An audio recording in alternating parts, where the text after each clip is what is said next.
back to another episode of The Music Box with me, Meg Vincetta, and today I've got a wonderful guest with me.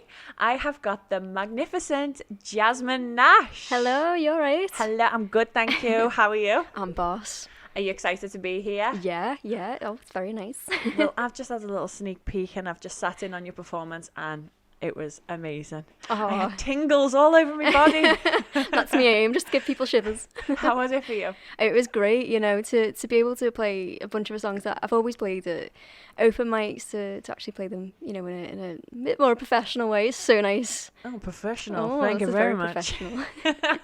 So you're playing them in a different way, because usually you have them with a band and a bit more of a different musical put them together with like a whole group of people, but you're doing it just by yourself with a guitar, and I just thought it was magical. Oh, thank you. Yeah, usually I've got, you know, two brothers behind me, and they're doing the drums, the guitars, you know, and we're really rocking for it, and that was really stripped back. So yeah, it was definitely different than what you'd probably see live from me. Did you feel a little bit more vulnerable being like that? Like, it's just me and my guitar. Yeah, I felt naked.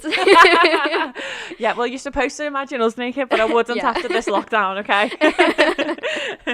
So tell me a little bit about how you got into music in the first place. Well, honestly, I really got into music from Guitar Hero. I was about probably like 11, I don't know, it's about 10 years ago.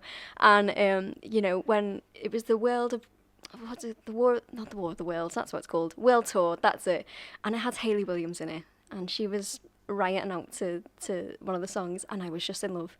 And then I was like, I need to learn guitar so I can be like... Was she like, I'm going to be the Guitar Hero champ? Yeah. For real, though? Yeah. For real. I was acing it. It was expert mode. I was like, right, I need to turn this into real life. And then you did turn it into real life because you've been performing in Liverpool and London. So tell us a little bit about where you perform.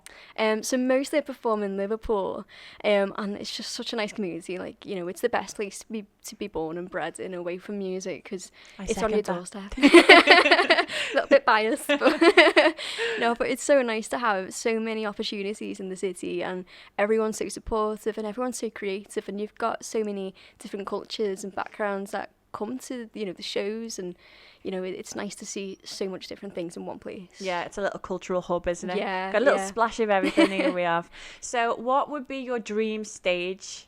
Probably, I know this isn't the most biggest glamorous stage, but there's a place in Manchester called the Deaf Institute, and I've just been to so many gigs there, and they've been my favourite memories, and I'd love to just get up there and you know, make my own memories of being on that stage. And it's just the wackiest place anyway. I don't know if you've been before.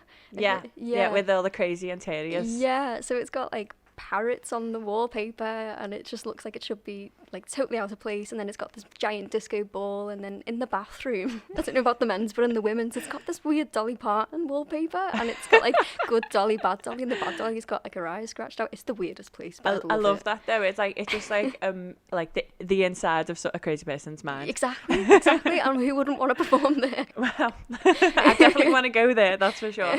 So a little bit about yourself. So you are a little bit of a tomboy at heart, into your games and your sports and stuff. Tell us a little bit about what you like to get up to when you're not singing and performing. Honestly, it's literally just sitting there playing on PlayStation. But I love sports as well. Really got into bouldering and climbing recently. It's something I used to do at uni, and I've really got into it again, and it's been like a proper little passion. While you know, we've not been able to do gigs and things like that. It's some place like a gym that's always open, but it's fun. Yeah. It's a fun gym.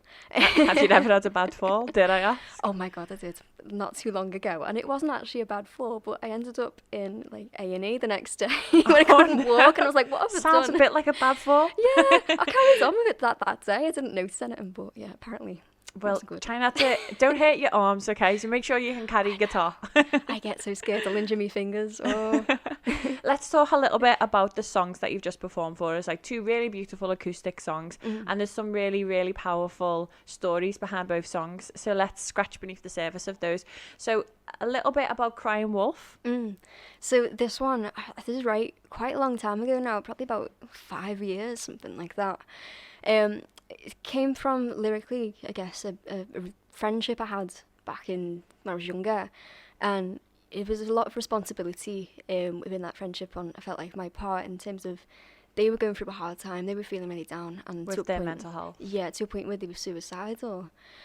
And that was, of course, supporting them as much as we can. But, we were like both about 14, 15 at that time. We didn't know what to do, and it'd be constant messages of, it's a lot of pressure. Yeah, of you need to be there for me. And so that song was kind of about, actually trying to find the balance and, taking that pressure. If you're looking after someone else like that, you also need to look after yourself. Yeah. It's that quote, I can't remember it now. But you can't pour from an empty glass. Exactly that. Gotta look after yourself as well. Yeah, exactly. So it kind of comes from a bit of a spiteful perspective of that, but I think that's something that a lot of us go through. It's raw and it's true, isn't it? I mean, Yeah. because sometimes we think about the person that's suffering, Mm-hmm. but you sometimes have to look at it from a different perspective of the people that are suffering for the person that's suffering as well. Yeah. So it's a really nice, I think you put the song in a really beautiful way to Aw. convey that message. So I think a lot of people will get a lot from that song. Oh, So thank it's you. really nice.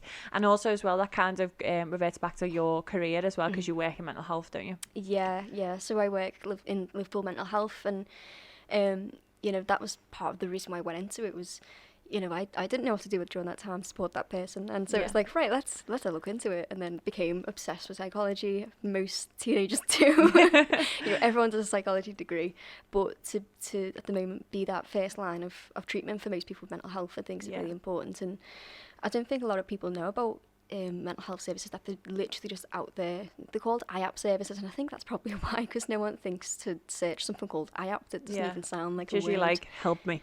yeah, just search, I need help. Yeah, no, that's really good though, that you're raising awareness through your music as well, and that you're finding inspiration from the workplace as well. So you're finding, you're seeing people suffering, and you're finding a way to try and raise awareness of those things. Yeah, absolutely. A lot of my other songs are kind of confidentiality wise, Don't worry, not we're based not on anyone, around here.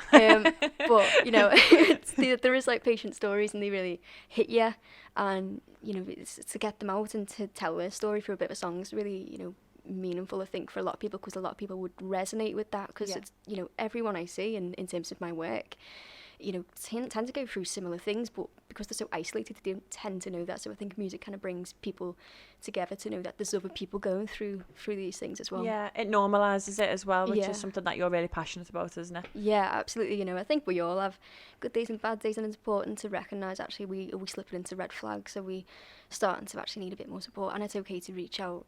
Absolutely. Well, that's a fantastic job that you're doing.